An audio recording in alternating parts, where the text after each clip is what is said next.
Summit Rant. I'm Rick, and this is your seat at the table. I got little Missy sitting over here in the cat corner looking utterly bored. Yes, I know.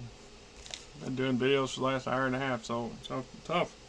It is Halls of the High King, an official game adventure from Forgotten Realms. It's for second edition. Now, back in the day, back in the late 80s, very late 80s, the Moonsea Isles were a big playground at the time for Forgotten Realms. When Forgotten Realms was first introduced, there was a number of different settings, and different areas that they were trying to introduce. These islands off to the northwest of the main continent, to the far north of where Evermeet is supposedly hidden, are these almost Britannic and Scandinavian style of sandbox. And so we played a number of campaigns, my friends and I. I both ran them in second edition and played them myself as one of my friends did the D&D and ran the game as the D&D or the DM. And the setting was quite extensive, and we have a lot of material between us, pretty much everything that was put out for it at the time. I bought this in part because it expanded on a lot of that knowledge. The actual module itself, I have not ever ran as a sit-down module, which I had mixed opinions on it. So there's some advantages and disadvantages, but in the most part, you can see here's the map that came with it, and it's never been utilized. It's never really been out of the form that it's in now. So it's in pretty much stellar condition, right? I mean, there's no second half to it, so it's just a position and blueprint for a location. So it's not your. Meanwhile, here is a overview map of the the Moonsea Isles, and then we get monster statistics table, the city of Althair, aquatic encounter tables, central Althair and vicinity. So here's the main city, a more blown up of a certain block in the city, and then the overview of the greater area of it. And like I said, it didn't have a lot of use for it itself, but there's a couple of sections at the back that brought some new material to the setting, which was what drew me to the book at the time and why I bought it. Because, like I said in the past, I have no problem with adventure modules in general, but a lot of them I can make my own better, or I can make my own that I'm more enthusiastic about running as opposed to just purchasing off the shelf. And it's nothing against the people that created this stuff and their visions. It's just my personal thing. But that I changed that mindset when these things are more than just an adventure module. When they include things, at this point they kind of become a mini source book, so they include new material, new stuff that can be utilized in the setting on a bigger scale. So in this case here, we get in the table of contents, we talk about the adventure begins, danger in Ainth against the Dark Druid, the Halls of the High King, House of the Black Hand. So these are the adventure settings. But then we get to the appendix, and this is the stuff that I appreciate from these things, and I get more use out of. So we get the appendix 1, Harping by Firelight, appendix 2, the Risen Cult of Bane, appendix 3, Monsters of the Moonshaes, new magic items, new spells, campaign adventuring in the Moonshaes, Sacred Groves and Moonwells, current Moonshae rumors. So this bottom half of this was much more important to me than the top half, and this is the side of the book that I tend to tap and got ideas from and information for. This was printed and published in 1990, so that's when I bought this book. So I would have been 23 ish. 23-ish. So I don't really care about the adventure itself. Sorry, I don't. I've read through it, and I tried to reread through it here a couple times now. It's been sitting near my constitutional station, and if you don't know what that is, you're better off. So never mind. All right. There's some ideas in it. There's some funky stuff in it. So we get it's Harping by Firelight. So this section tells the traveling custom and courtesy in the Moonshaves. It will aid the DM in providing both color and atmosphere to Moonshavian adventures, as well as provide golden opportunities for feeding PCs new ideas, such as the rumors found in Appendix 8 that further point to further adventures. The Moonshaves remain islands of mystery covered by extensive wilderness, stalked by dangerous monsters aplenty, and blessed with the rugged natural beauty of all that which feed upon the rich and the intermingled legends of the Winther, the Furfolk, and the Northmen, and the Halflings and Dwarves. Blah, blah, blah. All right. So, we got the rising cult of Bane, chief foes of the PCs in this adventure. It's a nice layout of a decent sized cult organization, and some of the things you might find would be easily to utilize this as a template for creating one for your own game. Then we bring in some additional things like the Bone Bat, which frequently pops up throughout the adventure modules and sections. Right. And the Helmed Horror, the Nishru, the Nith, the Peltast, mostly undead, the She, a Were-Dragon, always a nice thing to run into, right? And then we get some new magic items, the Black Hand, the Blast Scepter, the Hand Harp, Holy Hand of Bane, Mace of Darkness, the Scimitar of Souls, the Seat of Bane, Vestments of Power, Greater Vestments versus Lesser Vestments. Appendix 5, new spells. So we got Mist Magic, Call Undead. 4th level, Flame Scourge, Flame Strike. 6th level, the Star Harp. Pre-spells, 4th level, the Dune of Bane. 5th level, the Mystic Lash. 7th level, the Moon Veil. Stone Walk. Ooh. So, campaign adventuring in the Moonshaves. Honest jobs for adventurers. Homesteading, if that's what your gig is.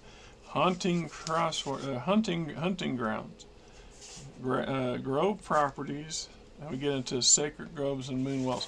And the thing with the Moonshaves with this often mystical land that was often touched by the Fae or tinged with the Fae, and no other location in Faerun is as known for this sort of stuff as the Moonshade Islands. And one of the big things is you find the moonwells scattered about and sacred groves. And the druids are very powerful in the Moonshaves. Of all the religions, they are probably top dogs, and are not afraid to remind others about that occasionally too. So we get major grove powers, the great groves, more information about them. Moonwell powers, destroying a moonwell. Yeah, that's a great way to ingratiate your way with just about everybody in the Moonshaves.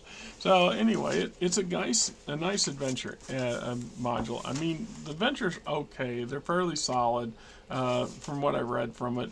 They're not overly inspiring, but they're in detail. They got some depth to them. So it's not a bad book. And if you can get your hands on one, hey, never turn down into the older material. A couple of reasons for that, in my opinion. One is it's older material. They're in a lot of ways they're limited edition. They're fragile. There was only so many printings made, and back in those days it was not made with computers, and we did not save we didn't have the perfect print perfect PDFs available. Anything that we have now, for the most part, meant somebody took the time to take theirs and scan it to create a PDF of it.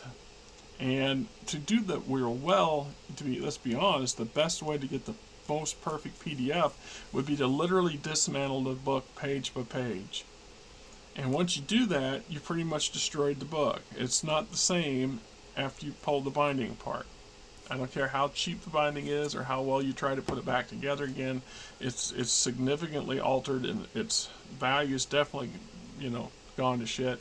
Some of these things can be crazy expensive on the internet, which just boggles my brain, and others not so much. I mean, a lot of it's got to do with the popularity, and the other part's got to do with frequency, how often they come around. So I thought years ago when I started doing the reviews of my on these books and things on the channel, I said I understood that I wasn't going to do a great in-depth page-on-page review of something, and I don't have the opportunity and time anymore to have a group to get where we sit down and we could play a couple sessions and then give a recently played opinion of it. Mostly importantly, I just wanted to showcase or show some of the stuff that has existed back as long as I can remember, and to give you an idea of just where we've been and how much has come before and how much has been done. So there's a lot of stuff coming out. Well, this is the greatest, newest thing. Not really. It's just a shinier, flashier version of blah. All right? Just saying. So, anyway, I'm Rick. You're not. Little Missy's over in the corner. I think I'm going to do 1 or 2 more videos and call it a day. I have, hey, we'll get into it. Let's get off to a little side rant. I did a whole special video. For that, right? I did the video thing about the snowstorm, blah, blah, blah, because I'm going to post that here shortly. Right? Because it's kind of a thing without it. I just throw it in there, and then I throw in the normal thing I would also publish. It's been a long weekend. It's been a peaceful weekend, which would be. You'd think I would have had plenty of sleep. I have terrible time sleeping. I sleep 3, 5 hours, 4 hours, and then I get up and I'll lay back down. I might go back to sleep for an hour or two, maybe not. It doesn't help. I work whacked hours. Like I said, had my schedule hold true like it was supposed to, I would be going to work this evening about 8 o'clock, and I'd be out till about 4 in the morning, and then this next week would kick in. Well, the storm and the extreme cold weather got that all on hold at the moment, and even if it didn't, the truck's in the repair shop trying to figure out why the lighting is screwed up. I came back Wednesday night. I pulled a really long day Wednesday trying to get as much in between the 2 storms as I could, and came back to the shop. It was after dark, and pulling it back in. And then I realized that the whole back of the truck, there's no lights. There's no marker lights on the sides. There's no rear lights. The backup lights, the brake lights work fine, but the rest of the lights were not functioning. And then which then I shut the truck off, and they came on, and the cab lights, the dash lights, the marker lights, the overhead lights, they just start flicking off and on. And I got the ignition key in my hand. Now this has been going on for the last 5 or 6 months, and I don't know if it's worse or better. It's about the same. It's just very weird, and it's not normal. And we thought we'd change the batteries out because we hoped that would be fix the problem. That didn't fix the problem. So we ran the truck over Thursday morning with the bad weather coming in anyway, and dropped it off at the mechanic's place that we have do work on a damn thing. And unfortunately, because of the weather, I'm sure they were shut down Friday and Saturday too, just like everybody else was. So that's going to push back the repair date. And then you add this severe cold. Like a lot of the big mechanic shops in town that work on the commercial trucks, they have contracts with big fleets, and they have priority. So any kind of problems that roll in from the weather and the severe cold, they get priority over the rest of us. So it could be middle of the week, it could be later in the week before they get around to get the truck fixed. So my goal is to go in the morning, go to the office, take some stuff with me to kind of key and do, and sit there for 7 freaking hours and do what I can do on at work, and loaf around as much as reasonably possible, because I'm not trying to screw nobody. But I also have to check. I have to have a check. I have a bare minimum I have to have every week, or we're we are not buying, not going to make anything. As it sits now, like this past week, I make 30, maybe 30 hours. So my check for Friday is, hell, not going to be a lot for groceries. Everything else takes priority, and then food's last. And the wife's going to the food pantry for Thursday this week, and that should tell you. We go every 2 weeks. It helps. It really does. And when I get a nice check, I overspend crap at the store and I stock shit up. So we got we got a lot of stuff stocked up, so we can get through a week or two with some very very piss poor grocery checks. I've done it with less than $50 or $60, and that's impossible. At that point, we're just getting the bare minimum consumable stuff, and we're sacrificing a lot. And there's certain priorities we don't sacrifice. Our pets get their food regardless. That's not an option. And then it goes from there. It is what it is. Anyway, hope you guys have yourself a great weekend. We are into the cold and flu season, no, the ice and snow season of winter in the United States.